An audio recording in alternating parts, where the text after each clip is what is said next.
আল্লাহ রাব্বুল আলামিন গোটা বিশ্বের মানুষরে অ্যালার্ট করার জন্য, সতর্ক করে দেওয়ার জন্য আল্লাহ ভূমিকম্প দিয়ে মানুষরে সতর্ক করে দেন। আল্লাহ বলেন ঠিক হয়ে যাও, আমি আল্লাহ সিগন্যাল দিলাম। এই 4টা কাজের মধ্যে একটাই কাজ হলো ওই জমিনের মধ্যে যখন পাপাচার আম হয়ে যায়, যখন জিনা আরম্ভ হয়ে যায়। আজ আমরাই শুনি কিছু রাস্তায় মেয়েরা রাত্রির বেলা ঘোরাফেরা করে, জিনার মার্কেট খুলিয়া জুড়ে বলুন ঠিক কিনা? যারা জিনা করে, এই জিনা করার কারণে জমিনের মধ্যে ভূমিকম্প আরম্ভ হয়ে যায়। আর আরেকটাই হলো ওই জমিনের মধ্যে যেদিন দেখবাই সুদ আরম্ভ হয়ে গেল, এই সুদ আরম্ভ হওয়ার কারণে এই জমিনের মধ্যে আল্লাহ ভূমিকম্প দেওয়া আরম্ভ করে। অর্থাৎ আল্লাহ ভূমিকম্প দিয়ে জমিনের মধ্যে দুনিয়ার মানুষরা আল্লাহ অ্যালার্ট করে দেয়, সতর্ক করে দেয়, সতর্ক হয়ে যাও। আমি আল্লাহ চাইলে মুহূর্তের সঙ্গে তোমার উপর দেশ থেকে তল দেশ নিতে পারি রে গোলাম। আরেকটা কাজ হলো যখন ওই জমিনের মধ্যে মিথ্যা কাজ আরম্ভ হয়ে যায়, আল্লাহর নবী সাল্লাল্লাহু আলাইহি ওয়াসাল্লাম বললেন, যখন মানুষের নেশা করে, ওই নেশাটা এমন হলো জানেন, মানুষে যখন নেশায় করিলায় সব ধরনের গুনাহ করতে পারে। এইলা ঘটনা ইতিহাস আছে না নাই? যখন একজন মানুষ নেশা করিলায়, নেশা অবস্থায় যখন চলে যায়, নেশা অবস্থায় তখন কার সঙ্গে কি ব্যবহার করতে হয়, কার সঙ্গে কোন ধরনের আচরণ করতে হয়, সেই কিন্তু সব বলে যায়। এবার এই নেশার মূল কাজটাই হলো মানুষের দাবিত করে, লাহে লাহে গুনার দিকে আহ্বান করে। নেশা করার পরে নেশাটায় মানুষরে ডাকতে আসে, গুনাহ করো, জিনা করো, সুদ খাও, পাপাচার করো, মিথ্যা কথা বলো। অর্থাৎ দেখা যায় জিনা করা, এই যে মদ্যপান করার কারণে, নেশা করার কারণে মানুষ সব ধরনের গুনার কাজ করতে পারে। ও আমার ভাইরা শোনো, আমি বলতেছিলাম এবার আপনার আমার কোরআনের হাদিস কি বলতেছে জানেন? যখন মানুষই নেশা করে, নেশা করার পরে কোরআন আর হাদিস কি বলে জানেন? আল্লাহর নবী সাল্লাল্লাহু আলাইহি ওয়াসাল্লাম বলেন, এই মদ যারা ব্যবহার করে, এই মদের সঙ্গে জড়িত 10 জন মানুষ গুনাহগার। কতজন মানুষ? আরো আওয়াজ দিয়ে বলো, কতজন মানুষ? অনেক সমাজের মধ্যে আছে, হুজুর আমরা তো নেশা মদ ব্যবহার করি না, কিন্তু মাঝে মধ্যে নিয়া দেই। আসেনি না নাই? কথা কই না? আরো জোরে বলো, আসেনি না নাই? আল্লাহর নবী বললেন 10 জন মানুষ। কতজন মানুষ? আওয়াজ দিয়ে বলো, কতজন মানুষ? 10 জন মানুষ নেশার সঙ্গে যারা জড়িত, 10 জনের মানুষের গুনাহ বরাবর সমান হয়ে যায়। 10 জন মানুষ সমান হয়ে যায়। এর মধ্যে একজন মানুষ হলেন যারা মদ বানায়, যারা মদ বানায়, তৈরি করে। ওই তৈরি করার উপর আল্লাহর হাবিব বললেন লানত, আল্লাহর লানত, ফেরেশতাদের লানত। ওই মধ্য যারা তৈরি করে, মুমিনদের লানত, নবীগণের লানত, আল্লাহর লানত বর্ষিত হয়। 1 নম্বর হলো। আর 2 নম্বর হলো যারা মদ বানাইল হয়, আর একদল মানুষ অর্ডার দিয়ে বানাইল হয়, আছে না নাই? যারা মদ বানাইল হয়, ওই বানানোওয়ালার উপর লানত। আর একদল মানুষ হলেন যারা মদ্য পান করে, যারা অর্থাৎ মদ পান করে একদল মানুষ আছে, আসেনি না নাই? আরো জোরে বলো, আছে, আসেনি না নাই? যারা মদ্য পান করে তারার উপর লানত, যারা মদ্য ব্যবহার করে তারার উপর লানত। আর একদল মানুষ কারা জানেন? যারা মদ উঠায় এক জায়গা থেকে আরেক জায়গা নিয়ে দেয়, অর্থাৎ খাওয়ার ব্যবস্থাটাই করে দে, ওই খারা আর না খারা আর ব্যবস্থা করে দে, ওই সব দল মানুষ হলেন সমান, তাদের উপর লানত। আর একদল মানুষ কারা জানেন? যারা মদ বানাইবার জন্য অর্ডার করে, মদ পান করার সুবিধা করে দেয়, ব্যবস্থা করে দেয়। আর একদল মানুষ যারা হলেন মদের কিমত, যারা তার উজরত যারা নেই, অর্থাৎ দোকান দিছে মদের দোকান। এবার মনোযোগ দিয়ে শুনেন, তার রাস্তার কিনারায় বিটা ছিল, এবার আয়া বলছে হুজুর ভাইজান আপনার বিটাটার জেন্থ, আপনার বিটা একটা দোকান খুলবো। কোন দোকান? বলে মদের দোকান।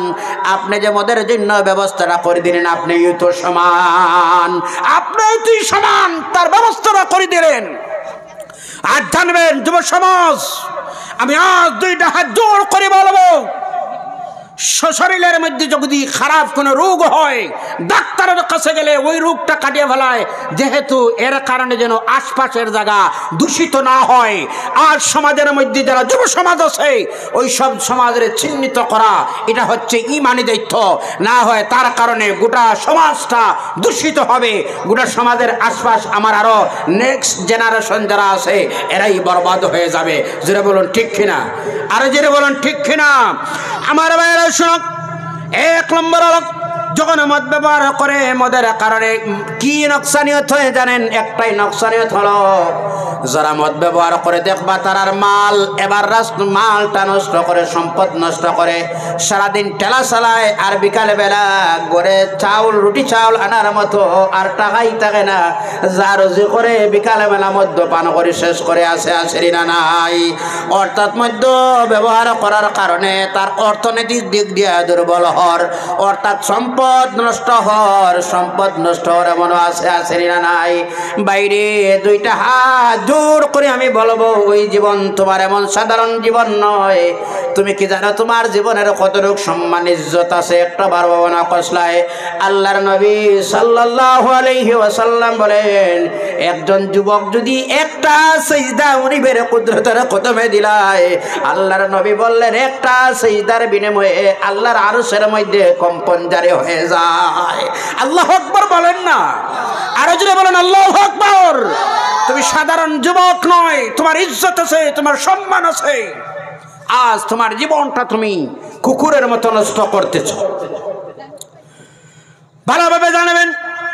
তারপরে হলো আরেকটা হলো মদ যখন মানুষই ব্যবহার করে দেখবেন মদের কারণে দুশ্মনী বাড়ি যায়, বাড়েনি না কমে? কথা কইন না, হিংসা বাড়েনি না? দেখবা মদ পান করছি আর রাস্তার সামনে দাঁড়িয়ে ভালো মানুষরে গালি দিতে আছে, দেনি না? আরো জুড়ে বলেন দেরি না? গালি দিক। মদ্যপান করার কারণে হিংসা নামক জিনিসটা মানুষের মধ্যে আরম্ভ হয়ে যায়। মদ্যপান করার কারণে দুশ্মনী বাড়ে যায়, আদাওয়াতি বাড়ি যায়। আর আরেকটাই হলো মদ্যপান করে যখন মানুষই ওই মানুষের পেরেশানি বাড়ে যায় হর টাইম, অর্থাৎ 24 আওয়ার্স দেখবা মানুষটা একটাই পেরেশানির মধ্যে আছে না? একটা কথা না বলে পারলাম না আজ আপনাদের সামনেই। আমার মুর্শিদে বরহক আল্লামা সাহাব কিবলা ফুলতুলি বললেন, ওই জীবনে যার নামাজ যত শান্তিতে তার জীবন আমার আল্লাহ তত শান্তিতে করে দিয়ে। জোরে বলেন সুবহানাল্লাহ। আর জোরে বলুন না সুবহানাল্লাহ। যার নামাজ যত শান্তি তার জীবন আল্লাহ তত শান্তি করে দেয়।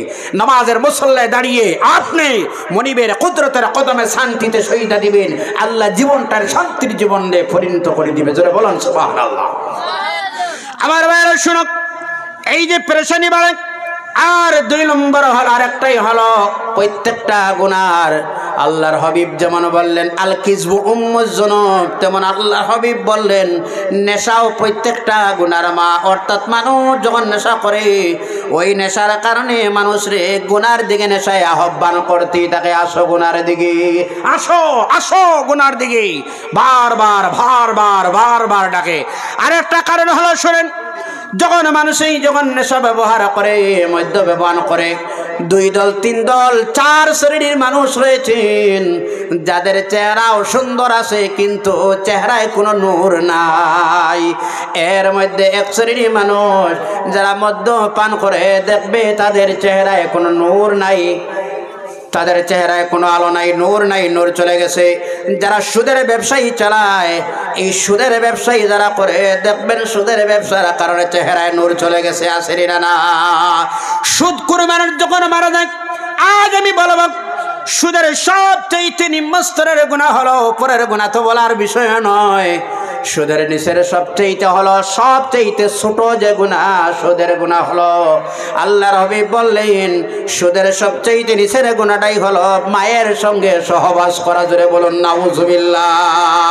অর্থাৎ এই জমিনের মধ্যে যদি কোনো মানুষ তার মায়ের সঙ্গে সহবাস করতে পারে, মায়ের সঙ্গে যদি জিনা করতে পারে, তাহলে ওই মানুষটা সুদ ব্যবহার করতে পারবে। বলুন তো, আপনাদের কাছ থেকে জানতে চাই, এমন পৃথিবীর জমিনে কোনো সন্তান আছে তার মায়ের সঙ্গে জিনা করতে পারবে? আছে কোনো সন্তান? এমন কোনো সন্তান নাই মায়ের সঙ্গে জিনা করতে পারবে। এজন্য যদি কোনো সন্তান মায়ের সঙ্গে জিনা করতে যদি পারে না, তাহলে ইনডাইরেক্টলি তো আপনি জিনার চাইতে আরো খারাপ কাজ করতেছেন। কারণ হলো সুদের কারণে আপনি মায়ের সঙ্গে জিনার চাইতে আরো বত্তর হয়ে গেলেন। আল্লাহ রাব্বুল আলামিন বলেন, এমন একটা আল্লাহর নবী বলেন, এমন একটা সময় আসবে যেদিন মানুষ মসজিদের মধ্যে জমা হবে।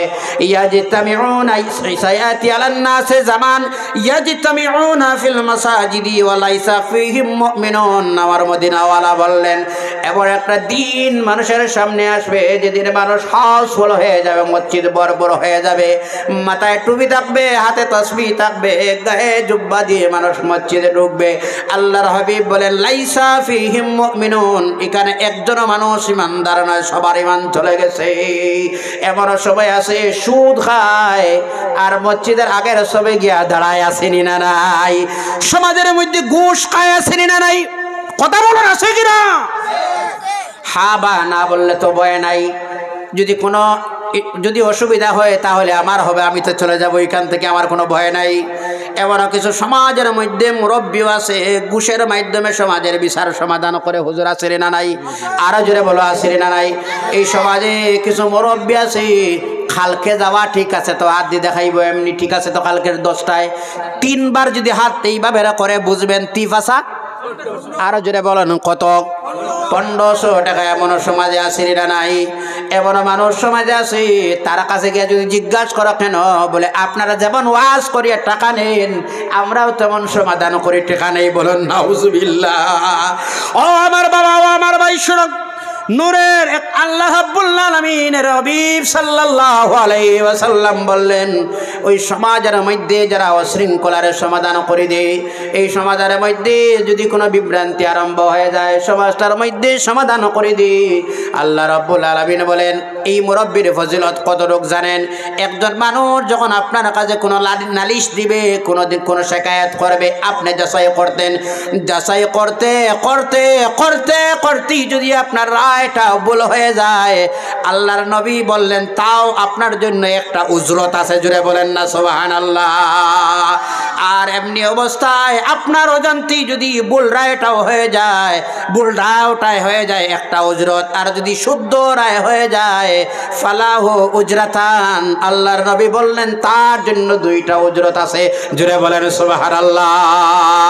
ও আমার ভাইরা শুনুন, ওই বিচারের মর্যাদা কতটুকু জানেন? কিয়ামত যখন হবে, আমার আল্লাহ রাব্বুল আলামিন কিয়ামতের দিন আল্লাহ নূরের মিম্বর করে আল্লাহ রাব্বুল আলামিন ডাক দিবেন, জমিনের মধ্যে যারা সমাজের মধ্যে অশৃঙ্খলা আরম্ভ হয়েছিল, শান্তি এনেছে সমাজের মধ্যে, চাই হিন্দু হোক, খ্রিস্টান হোক, বৌদ্ধ হোক, যে কোনো জাতির মধ্যে শান্তি যারা আনলো, সমাজের মধ্যে শান্তি ফিরিয়ে আনলো, আল্লাহ বলেন নূরের মিম্বর দিলাম, গোলাম নূরের মিম্বরে তুমি আমার কিনারায় বসরে গোলাম। যারা বলেন না সুবহানাল্লাহ। ও আমার ভাইরা শুনো, সমাজের মধ্যে গিয়ে বিভ্রান্তি আরম্ভ করিয়া ঘুষ নেওয়ার চাইতে আমার মনে হয় পায়খানা আরো একটু ভালো হবে। জোরে বলুন ঠিক না? না, খুব ভালোভাবে জানবা কিয়ামতের দিন আল্লাহ রাব্বুল আলামিনের হাবিব আপনার আমার নবী, দয়াল নবী যখন তিলাওয়াত করলেন এক আয়াতে মুবারাকা সাহাবায়ে কেরামদের সামনে, ইয়াউমা ইউনফাকু ফিস সূরি ফাতাতুনা আফওয়াজা, এমন আয়াত আছে না নাই? ইয়াউমা ইউনফাকু ফিস সূরি ফাতাতুনা আফওয়াজা, ওই আয়াতটা রাসূল যখন তিলাওয়াত করলেন, সাহাবায়ে কেরামরা সামনে দয়াল নবীজির চোখ মোবারক থেকে পানি বাইর আরম্ভ হয়ে যায়। সাহাবায়ে কেরামরা আল্লাহর নবী সাল্লাল্লাহু আলাইহি ওয়াসাল্লামের দরবারে আরজ করলেন, হুজুর আয়াতে মুবারাকারাই আপনি তিলাওয়াত করলেন আর আপনার চোখ মোবারক থেকে পানি মোবারক বাইর হয়, তার কারণটা কি বুঝলাম না। আল্লাহর হাবিব বলেন, সাহাবায়ে কেরাম কিয়ামত যখন হবে, আমার উম্মত কবর থেকে যখন হাসরের দিকে রওনা দিবে, এক দল নয়, 2 দল নয়, 12টা দলে বিভক্ত হয়ে কবর থেকে হাসরের দিকে রওনা দিবে। কতটা দল? জোরে বলেন। ও ত্রিপুরার মুসলমান কতটা দল? আর জোরে বলো কতটা দল? 12টা দলে বিভক্ত এক কবর থেকে মানুষ রওনা দিবে এর মধ্যে এক শ্রেণীর মানুষ যখন রওনা দিবে দেখবেন মানুষটা থাকবে এক জায়গায় আর তার পেটটা থাকবে সুরাই বাড়িতে মানুষ এই জায়গায় আর পেট কোন জায়গায় আর জোরে কোন জায়গায় আওয়াজ দেন না কোন জায়গায় মানুষ থাকবে এই জায়গায় পেট থাকবে সুরাই বাড়িতে তার কারণ কোনটা সাহাবায়ে কেরামরা আরজ করলেন হুজুর এই অবস্থাটা কেন হলো আল্লাহর নবী সাল্লাল্লাহু আলাইহি ওয়াসাল্লাম জবাব দিলেন ও আমার সাহাবারে তোমরা শোনো তার কারণটাই হলো জমিনের মধ্যে একটাই ব্যবসায়ী ছিল তার সুদের ব্যবসার কারণে কোন ব্যবসা আরো জোরে বলুন না কোন ব্যবসা সুদের ব্যবসার কারণে ও আমার ভাইরা শুনো খুব মনোযোগ দিয়ে শুনেন এই আয়াতের লম্বা ব্যাখ্যা আমি এদিকে যাইতে চাই না আল্লাহ রবি বললেন আরে একদল মানুষ কবর থেকে রওনা দিবে দেখবেন তারা যখন কবর থেকে রওনা দিল তার অবস্থাটাই হলো এই বাজু হলো ভালো মানুষের সুর তার গলার থাকি বুক থাকি উপর পর্যন্তই হবে বনের শুকরের সুরত একটু আওয়াজ দিন তো পড়েন লা ইলাহা ইল্লাল্লাহ জোরে জোরে জিকির করেন লা ইলাহা জোরে লা ইলাহা ইল্লাল্লাহ হাসবি রাব্বি ما في قلبي غير الله نور محمد جري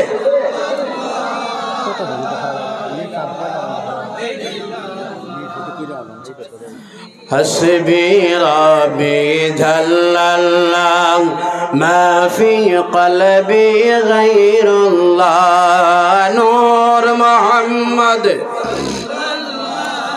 لا إله إلا الله لا إله إلا الله لا إله إلا الله محمد رسول الله صلى الله عليه وسلم কষ্ট লাগার বুঝে আপনাদের আরো জিরে বলুন কষ্ট লাগের এক শ্রেণীর মানুষ যখন কবর থেকে রওনা দিবে এখান থেকে নিচ পর্যন্ত হবে মানুষের সুরত এখান থেকে উপর পর্যন্ত হবে বনের শুকরের সুরত আহারে মানুষ কবরে গেল উঠবে শুকরের সুরত নিয়ে বড় ভয়াবনী না সাহাবায়ে কেরামরা দয়াল নবীর কাছে আরজ করলেন হুজুর তার কারণটা কি আল্লাহর নবী সাল্লাল্লাহু আলাইহি ওয়াসাল্লাম বললেন একমাত্রই কারণ হলো কিনারায় মসজিদ ছিল আজান হয় নামাজ না পড়ার কারণে নামাজ আজ নামাজ আসেনি না নাই কথা কই না আর জোরে বলা আসেনি না নাই শুক্রবারের দিন মুসল্লি যায় আমি কিছুদিন আগে বেঙ্গালুরু ছিলাম ফজরের জমাতে যখন গেলাম বেঙ্গালুরের জমিনে একটা মসজিদে 3টা মসজিদ কিনারায় ছিল 3 দিন 3 মসজিদে ফজরের সময় গেলাম জমাতের আজানের সঙ্গে সঙ্গে মসজিদ হাউসফুল হয়ে যায় সুবহানাল্লাহ বলেন না আরো জোরে বলেন না সুবহানাল্লাহ মসজিদ পড়া হয়ে যায় আহারে বুঝে যায় ফজরের সময়তে যেমন শুক্রবারের জমাত আরম্ভ হলো আল্লাহু আকবার বলুন না আপনি জানেন কি আপনার রব আপনার আমার সঙ্গে কি মহব্বত ভালোবাসা আছে আল্লাহ যখন বলেন গোলাম তোমার সঙ্গে আমার প্রেম ভালোবাসা মহব্বত কতটুকু তুমি জানো আমি তোমার সঙ্গে কথা বলতে চাই সুবহানাল্লাহ বলেন না আপনার প্রিয়তমার সঙ্গে আপনি তো বেশি লং টাইম গ্যাপস দিয়ে থাকতে পারবেন না টনটনি ঘন ঘন কথা বলা লাগবে না আপনার প্রিয়র সঙ্গে সবচাইতে তেমনি আমার আল্লাহ বলেন গোলাম এবার উঠে গেছো এত সময় হয়ে গেছে রাত হয়ে গেছে গোলাম ঘুমিয়েছিলায় তোমার ডিস্টার্ব হবে বলো আমি জাগাই নাই অত লং টাইম তোমার সঙ্গে কথা বলে না পারলাম গোলাম দাঁড়াও তো আসো আমার সঙ্গে কথা বলো আমি ডাকতেছি মসজিদে ফজরের সময় তো জুড়ে বলেন সুবহানাল্লাহ মুসল্লি ফজরের নামাজের মুসল্লায় যখন দাঁড়ানির সঙ্গে সঙ্গে সেই দাঁড়ানি সাধারণ নয় রবের সঙ্গে গোলামের সম্পর্ক হয়ে যায় জোরে বলুন না সুবহানাল্লাহ আর জোরে বলা যায় না সুবহানাল্লাহ গোলাম তার জবান দিয়ে যখন বলে আলহামদুলিল্লাহি রাব্বিল আলামিন রব আর গোলাম দুজনের আলাপ আলোচনা শুরু হয়ে যায় সুবহানাল্লাহ বলবেন না একটাবার আল্লাহ রাব্বুল আলামিন বলেন গোলাম এতক্ষণ ছিলাম লম্বা সময় হয়ে গেছে তোমার আমার জন্য কথা বললাম না আর আমি থাকতে পারতেছি না রে গোলাম এবার দুপুর হয়ে গেল, আমি আবার ডাকতেছি, গোলাম আমার ঘরে আসো। জোহরের টাইম ডাকতেছি আবার তোমার সঙ্গে কথা বলার জন্য। জোরে বলেন সুবহানাল্লাহ, জোরে বলেন না সুবহানাল্লাহ। সামান্য সময় যখন এর মধ্যে আবার চলে যায়, আসরের টাইম হয়ে যায়, কিছু সময় 2-3 ঘন্টার মধ্যে যাওয়ার পরে 2-2.5 ঘন্টা যখন চলে যায়, আমার আল্লাহ ডাক দিয়ে বলেন, আবার গোলাম রে, তোর সঙ্গে কথা না বলে পারলাম না, আয় আয় চলে আয়, আমার ঘরে চলে আয়, আবার তোর সঙ্গে একটা বার কথা বলি গোলাম। সুবহানাল্লাহ বলেন না, কষ্ট লাগার বোধহয় আপনাদের। চলে আয় গোলাম, তোর সঙ্গে আমি কথা বলতে চাই। যখন আবার কিছু সময় হয়ে যায়, আবার আল্লাহ আসরের সময় ডাক দে, আবার মাগরিবের সময় ডাক দে। আল্লাহ আবার ডাক দে, বলে গোলাম আর দেরি করিস না, আয় আয়, এবার তো ঘুমিয়ে যাবে, তোর সঙ্গে কথা বলা যাবে না, আমার সঙ্গে একটা বার কথা বল রে গোলাম। আল্লাহু আকবার বলেন না। আল্লাহ মোহব্বত করে কন্টিনিউ তোমারে আমারে 5টা বার ডাকতেছে, আসো, হাইয়া আলাস সালাহ, হাইয়া আলাল ফালাহ, হাইয়া আলাস সালাহ, হাইয়া আলাল ফালাহ। আল্লাহ তাতে আল্লাহ রাব্বুল আলামিন এখনো থামলেন না। গোলাম রে, তার প্রিয় গোলাম রে, বান্দা রে, আল্লাহ এলান করে দিলেন, গোলাম তোমার আমার একটু পার্সোনাল প্রেম আলাপ আছে। জোরে বলেন সুবহানাল্লাহ। গোলাম একটাবার রাত্রিতে জাগিয়া আমার সঙ্গে গোপনে গোপনে একটু কথা বলতো, তাহাজ্জুদে উঠি যা গোলাম। সুবহানাল্লাহ, আরো জোরে বলেন সুবহানাল্লাহ। আমরা যত বড় গুনাহগার হই না কেন, আল্লাহ নিচের আসমানের মধ্যে এসে, সামায়ে দুনিয়া যারে বলা হয়, আল্লাহ এসে গোলামদেরকে বলেন, কে আসো আমার কাছে মাফি ছানাওয়ালা চাও, আমি রব মাফ করে দিব। সুবহানাল্লাহ বলেন। কে আমার কাছে রিজেক্ট ছানাওয়ালা আসো, চাও, আমি আল্লাহ রিজেক্ট দিয়ে দিব। কে আসো বিপদগ্রস্ত, কে আসো অভাবী, কে ঋণগ্রস্ত, কে সমস্যার মোকাবেলায় আসো, চাও, আমি আল্লাহ তোমার হর সমস্যার সমাধান করে দিব। জোরে বলুন না সুবহানাল্লাহ। এজন্য বলা হয় আমরা ডাকতে জানি না, ডাকার মতো ডাকলে খোদা কেমনে শোনেন না।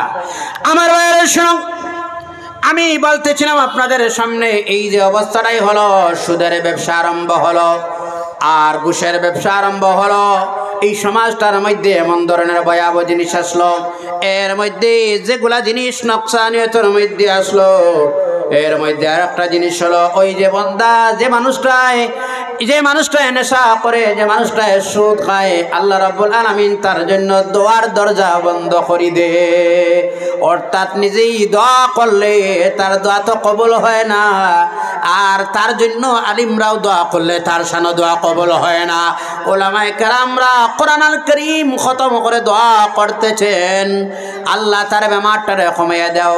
যেমন কচু পাতায় জল থাকে না, থামে না, তেমনি ভাবে ওই বান্দার জন্য দোয়া কবুল হয় না, তার দরজা বন্ধ হয়ে যায়। আমার ভাইয়েরা রে, খুব মনোযোগ দিয়ে শোনো, এই সময়টা আপনার আমার জন্য স্থায়ী নয়, চিরস্থায়ী নয়। একদিন জমিন থেকে বিদায় নিতে লাগবো, একদিন জমিন থেকে আপনার আবার যাইতে লাগবো। যে ঘরের মধ্যে যাওয়া লাগবে, সেই ঘরের মধ্যে না কোনো আলো আছে, না কোনো সাথী আছে, না কোনো বন্ধু বান্ধব কোনো মানুষ আছে। ডাক দিলেই তো কোনো মানুষ শুনবে না, শুনে তো আপনার আমার ডাক, কোনো মানুষ ডাক দিলেই শুনবে না, চিৎকার দিলে কোনো মানুষ আপনার আমার চিৎকারও শুনবে না। যে ঘরের মধ্যে যাইতে লাগবে, সেই ঘরের নাম কি? আর জোরে বলো, সেই ঘরের নাম কি? সেই ঘরের নাম হলো কবর। এই জন্য আমি বলবো, নেশা আপনার আমার মধ্যে থাকতো না, বন্ধ হইতো। আর জোরে, থাকতো না, বন্ধ হইতো। ড্রাগস বন্ধ হইতো, হেরোইন বন্ধ হইতো, ট্যাবলেট বন্ধ হইতো, মদ্যপান করা বন্ধ হইতো। আর একটা স্ট্যান্ডার্ডিটি সমাজের মধ্যে আছে, কিছু ধনী পরিবারের, খারাপ পাইবা না আপনারা, এরা ওই করেক্স নামক কফ সিরাপ যেটা আছে, রাত্রিবেলা পুরাটাই ডালি দিলে কাজ হয়ে যায়, আসেনি না? না, এরা স্ট্যান্ডার্ড নেশাওয়ালা, নেশারি মধুরি, এরা স্ট্যান্ডার্ড মধুরি, ফুল করেক্সটা দিলায়, আরে ডাইরেক্ট দিলায় কফ সিরাপ। এটা এখন বিচারের মার্কেটে বিক্রি হয়, ওপেনলি না, একটু পিছনে। এটা কোনটা বলে? এটা করেক্স তো না, নাম করেক্স তো, দিলে পুরা কাজ হয়ে যায়, হয়নি না? না, করেক্স কফ সিরাপের মধ্যে এমন অ্যালকোহল আছে কিছু, একটু হার বাড়াই দিলে ঘুম আসে, আসেনি না?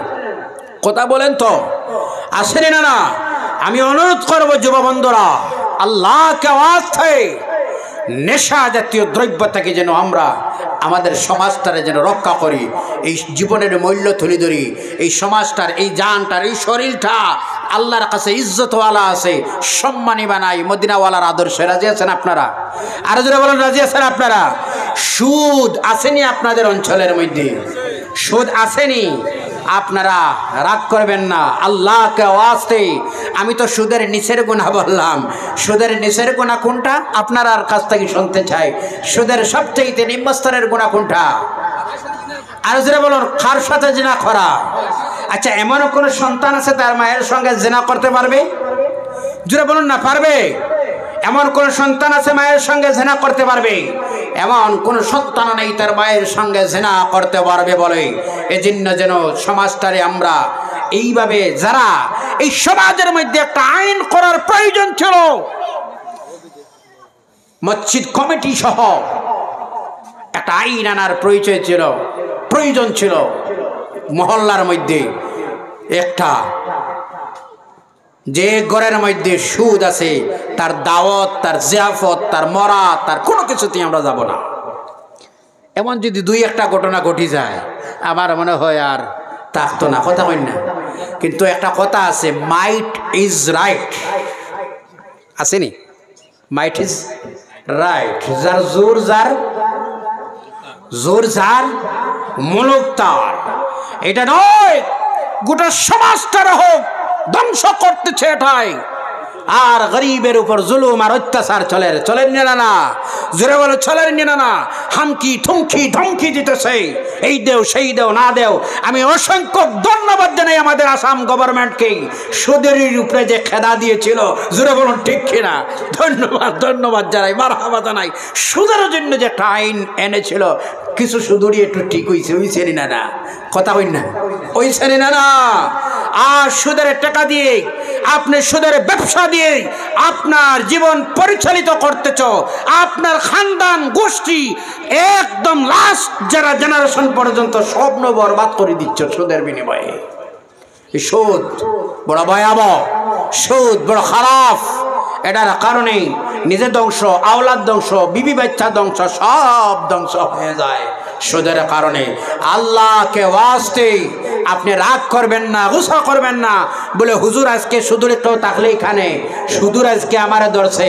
আপনার ধরার মূল উদ্দেশ্য হচ্ছে, আপনি আমার বাবা, আপনি আমার বন্ধু, হাতে ধরি পায়ে ধরি বলছি, আপনার অন্ধকার থেকে আলোর দিকে ডাকতেছি, আহ্বান করতেছি। আপনি আসেন, ইসলামের আলোতে আসেন।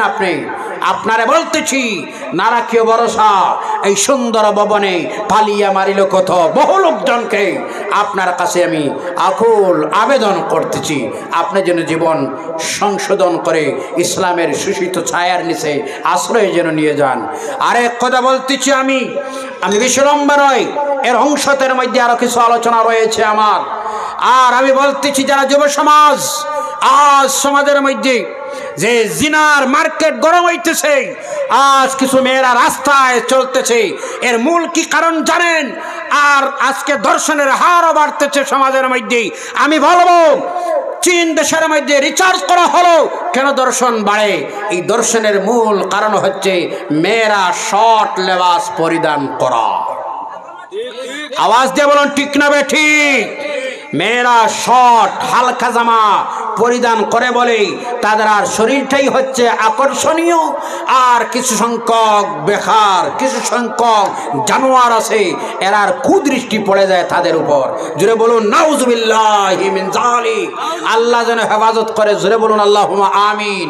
আবারও বলতেছি আমি, সম্মানিত সুধী, পার্শ্ববর্তী এলাকাতে আপনার যে কোনো ধর্মের মানুষ হোক, তার সঙ্গে আপনি সদা আচরণ, ভালো ব্যবহার, ইসলামিক কালচার ভালো ব্যবহার দিবা। আপনার ব্যবহারের কারণে সে যেন ইসলামের প্রশংসা করে, ইসলামের প্রতি আকৃষ্ট হয়ে যায়, তেমন আচরণ তার সঙ্গে দিবা, ভালো ব্যবহার দিবা। চাহে মানুষ খারাপ হোক ভালো হোক, আপনার কাছ থেকে যেন যে কোনো ধর্মের মানুষ হোক যেন কষ্ট না হয়। এর নাম হচ্ছে ইসলাম। আমার মদিনাওয়ালার শিক্ষা এটাই। জোরে বলুন না সুবহানাল্লাহ। আর জোরে বলুন না সুবহানাল্লাহ।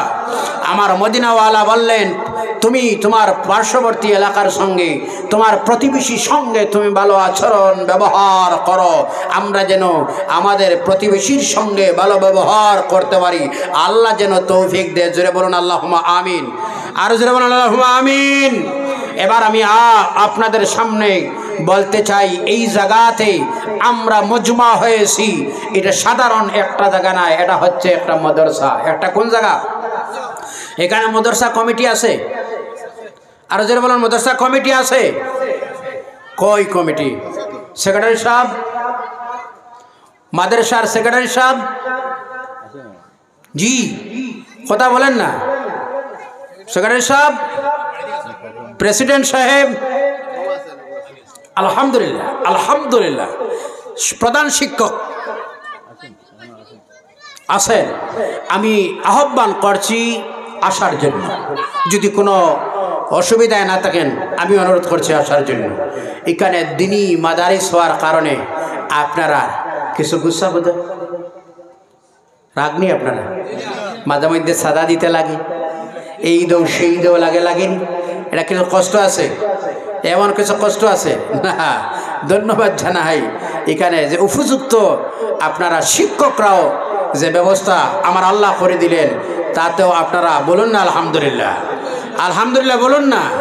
আপনাদের এলাকায় অসংখ্য ওলামায়ে কেরামদের সম্মান আছে, তারও প্রমাণ নজির আছে। ওলামায়ে কেরামদের সম্মান করেন আপনারা। এখানে সামনে একটু আগে ছিল বসা অবস্থায় তালেবা, সুবহানাল্লাহ বলেন না? এই তালেবার ফজিলত আপনারা জানেন। শোনেন, আজ সাইয়্যিদ সাহেব কিবলা কেনারায় যখন একজন তালিবুল ইলম যখন হাঁটে রাস্তায়, ফরিস্তারা নূরের ডানা বিছাইয়ে দেয়, ফরিস্তা যেন নূরের ডানার উপর যেন তালিবুল ইলম তার কদমটা রাখে। জোরে বলুন না সুবহানাল্লাহ। খুশি না বেজার? আপনারা জানেন, আরো শুনবেন। তালিবুল ইলম যখন কোনো তালিবুল ইলম কোনো বাড়িতে খায়, আল্লাহ নবী বললেন কুন আলিমান আও মুতাআল্লিমান আও মুহিব্বান আও মুস্তামিআন। রাসূল বললেন তুমি আলিম হও কিবা তো তুমি মুতাআল্লিম হও, শিক্ষক হও কিবা তো শিক্ষক হও, কিবা তো স্টুডেন্ট হও, ছাত্র হও কিবা তো শিক্ষক হও, কিবা তো আলিমরে মহব্বত করো, কিবা তো আলিমরে শোনো। পঞ্চম নম্বর জন তুমি ভনিও না, না হয় ধ্বংস হয়ে যাবে। আজ আমি বলবো, যারার প্রচেষ্টায়, যারার ব্যবস্থাপনায়, যারার ক্লান্ত পরিশ্রমের বিনিময়ে এই মাদ্রাসা প্রতিষ্ঠিত হলো, কায়েম হলো, আমি তাদেরকে অসংখ্য অসংখ্য মোবারকবাদ জানাই, অসংখ্য মোবারকবাদ জানাই। এমনও সময় আসবে আজ মাদারিসগুলো যদি বন্ধ হয়ে যায়, যদি আলিম ওলামা সমাজে তৈরি না হয়, এই সমাজের সামনে ইসলাম সম্পর্কে কে শোনাইবে? আপনার জানাজার নামাজ কে পড়বে? আপনার মক্তবে ছোট ছোট মনারারে লা ইলাহা ইল্লাল্লাহ মুহাম্মদুর রাসূলুল্লাহ কে শিক্ষা দিবে? আপনার জানাজার নামাজটা কে শিখাইবে? আপনার কবরের কিনারে দাঁড়িয়ে কে পড়বে রব্বির হাবহুমা কামা রাব্বায়ানি সগীরা? এজন্য মাদ্রাসার প্রয়োজনীয়তা আছে না নাই? আর একটু আসতে বলেন, আসেনি না নাই? না এটা হুজুররার একটু খাওয়ার ব্যবস্থা, কথা কই না? মনে মনে তো ধারণা থাকে মূল্যায়ন তোর আর কোনো কাজ নাই, কয়দিন পরে একটা টাঙ্গাই দিলা, ওলা কোনো কথা আসেনি আপনারা? আরো জোরে বলুন আসেনি? এই মানে দায়িত্ব মাদ্রাসার সহযোগিতা দেওয়া। আল্লাহ ধন দিছে, সম্পদ দিছে, টাকা দিছে, পয়সা দিছে। এই মাদ্রাসা আপনারা এখানে ছাত্র আছে তো বোধহয়?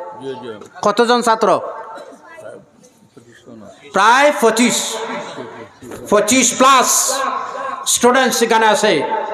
আলহামদুলিল্লাহ বলুন না? আরো যারা বলুন না আলহামদুলিল্লাহ। এই 25 জন ছাত্র এখানে থাকে, এরা এখানে খায় না? তাদের জাগিরের ব্যবস্থা আছে, তাকেও খায় এখানে। আলহামদুলিল্লাহ, জি আলহামদুলিল্লাহ আলহামদুলিল্লাহ। এই মাদ্রাসা 25 ওয়ালা নয়, 2500 ওয়ালা মাদ্রাসা বনতে চায়। সুবহানাল্লাহ বলবেন না? এখানে সহযোগিতা লাগেনি না? না কথা কই না? এই মাদ্রাসার প্রয়োজন আছে না নাই? এখানে ঘরের প্রয়োজন আছে, কাজের প্রয়োজন আছে, ছাত্রদের থাকার রুম লাগে, ক্লাসরুম লাগে, টিচার রুম লাগে, কিচিং লাগে, লাগেনি না? না এমনও প্রয়োজন আছে, অনেক টাকার বাজেট আছে। আমি আপনাদের কাছটা কিয়া বেশি নয়, এই মাদ্রাসার প্রতি যদি একটু সহযোগিতার ভিক্ষা চাই, মদিনাওয়ালার ওসিলায় একটু সহযোগিতা দিবেন আপনারা? আর কথা বলতে না। হ্যাঁ, সহযোগিতা দিবেন আপনারা? দেখি হাত তোলেন, কারা কারা সহযোগিতা দিবেন? হাত নামছে। সংকট, বড় কঠিন পরিস্থিতি। আহারে হুজুর, সবতে রাজি আছি, মাল দিতে রাজি নাই। সবটায় রাজি আছি, মাল দিতে রাজি নাই। ভাই সাহেব, তরুণ যুব সমাজ যারা আছেন, আমি আপনাদের কাছ থেকে জানতে চাই, এখান থেকে একজন আমার প্রিয় বন্ধু দিনী মাদ্রাসার জন্য মাত্র 5,000 টাকা দিবেন, লাহে লাহে দিবেন, নামটা লেখাইতে পারবেন। একজন মায়ের জন্য 2,500